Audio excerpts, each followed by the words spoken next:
किशनगंज में जिला परिषद सदस्य नासिक नादिर और शंभू यादव ने बांध निर्माण और अवैध खनन रोकने की मांग को लेकर अनिश्चितकालीन अनशन शुरू कर दिया है।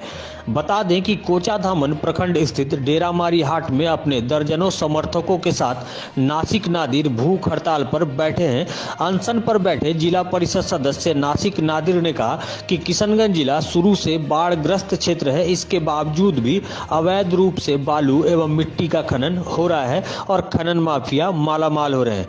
उन्होंने कहा कि अवैध खनन के चलते ही बाढ़ के समय नदी कटाव विकराल रूप ले लेता है, साथ ही हजारों लोगों का घर, मंदिर, मस्जिद, स्कूल एवं मदरसा नदी में विलुप्त हो जाता है। हर वर्ष बाढ़ के समय विभाग एवं सरकार के द्वारा पूरा आमजन से वादा किया जाता है, लेकिन कोई काम नहीं होता। उनकी मांग है कि अविलंब कटाव रोधक कार्य के साथ साथ बांध बांधने का भी कार्य कराया जाए। नेताओं ने कहा कि जब तक उनकी मांग पूरी नहीं होती तब तक अनशन जारी रहेगा। के साथ साथ इस चारों पंचायत में 3 मदरसा, 2 मस्जिद, 1 मंदिर, 2 प्राइमरी स्कूल ये आज से 10 साल पहले बह गया है। उसके साथ साथ पूरे जिला में ठाकुरगंज एरिया ले लीजिए, कोल नदी का एरिया ले लीजिए, सबसे ज़्यादा बाढ़ पीड़ित का तबाही। मैं सरकार से कहना चाहता हूं कि जितना आप हर साल सैलाब में घोटाला होता है बाढ़ पीड़ित का पैसा को लेकर के, वो पैसा कम से कम आप बांध बांधने का काम में लगा दें तो बहुत अच्छा होगा।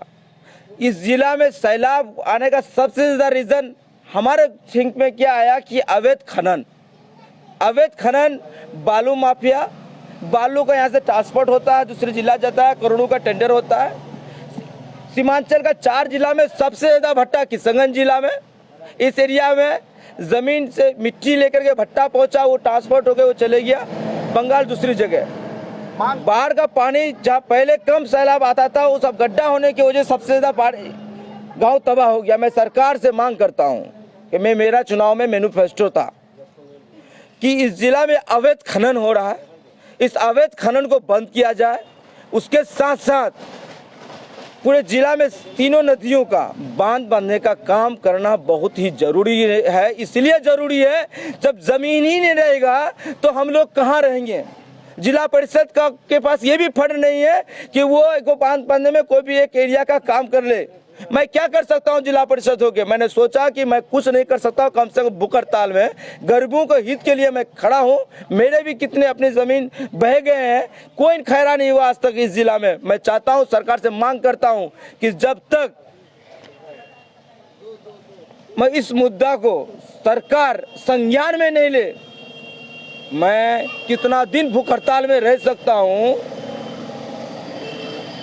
सरकार, ये अनिश्चितकालीन धरना है। मैं पहली बार, मैं शुरू से भी सिस्टम के खिलाफ काम करता हूं। यहाँ के पदाधिकारी लूटने का काम करते हैं। यहाँ के पदाधिकारी आश्वासन देकर जाते हैं हर साल सैलाब में कि काम हो जाएगा, काम हो जाएगा, काम हो जाएगा। कब काम होगा? मैंने सोचा कि नहीं, बरसात खत्म हो गया, मुझे इस बार भी आश्वासन दिया गया था कि बरसात के बाद काम शुरू होगा। मैंने सोचा कि नहीं, मैं इस बरसात की अगला बरसात से पहले ये काम मुझे करवाना है। उसके लिए मुझे कितना दिन भूख हड़ताल में रहना होगा मैं नहीं बता सकता। एक कंपनी है राजस्थान की, वो इतना बड़ा माफिया है कि वो इतना बड़ा प्लांटी मार कर दिया एक जिला परिषद पर, वो हार्ट अटैक करके मर जाता है। एक जिला परिषद वहाँ पे 4 बच्चा डेथ हुआ, वहाँ पे अवैध खनन करने के लिए रोकने गया तो उसको रात में डंडी और लट्ठा लेके उसको दौड़ाया गया। ये लोग का किस तरह का मतलब दादागिरी करते हैं? पीछे किसका हाथ? सर, सिस्टम खराब है। मैं सरकार को कहना चाहता हूं कि आप के पदाधिकारी वैसे माफिया को संरक्षण दे रहे हैं। ये लोग आगे इस जिला में नेतागिरी करेगा, दूसरे अंदाज में बात करेगा। इस जिला का मिट्टी किसका करता है? हमारे समाज का। हमारा इस जिला में आके वो माफिया के पैसा कमा के जाता है। इस एरिया में सबसे ज्यादा सैलाब होता है तो वो आके कहाँ खड़ा होता है? भी है, मैं नाम सांसद हो, विधायक हो या जो भी बड़े प्रतिनिधि, वो लोग क्या करते हैं, जब नदी के टाइम में कटान होते हैं, वो 10 अपने सोशल मीडिया के वर्कर को ले जाके सिर्फ नदी के बगल में खड़ा होके हाथ दिखा के फोटो खींच लेते हैं और बोलते हैं मैं काम कर दूंगा। लेकिन आज तक इस मुद्दा में कोई काम नहीं किया है। चाहे सांसद हो, विधायक हो, मुखिया हो, तो ये दिखावा पर नहीं चलेगा, ज़मीन पे काम करना होगा। सिर्फ जाके नदी को देख लिए, वहाँ पे आ गए हैं, उसके बाद इससे काम नहीं होने वाला। मांग यही मांगे हम लोग को सरकार से कि जब तक हम लोग का ये बांध का काम नहीं होगा और जितने भी मिट्टी बालू जहाँ पे भी हो रहा है, हर जगह का हम लोग मांग करते हैं कि सबसे रिपोर्ट लिया जाए, SIT का जांच हुआ जाए कि कितना टोली का क्या है, कितने सरकार को पेमेंट जाता है। इसमें बहुत बड़ा घोटाला हो रहा है।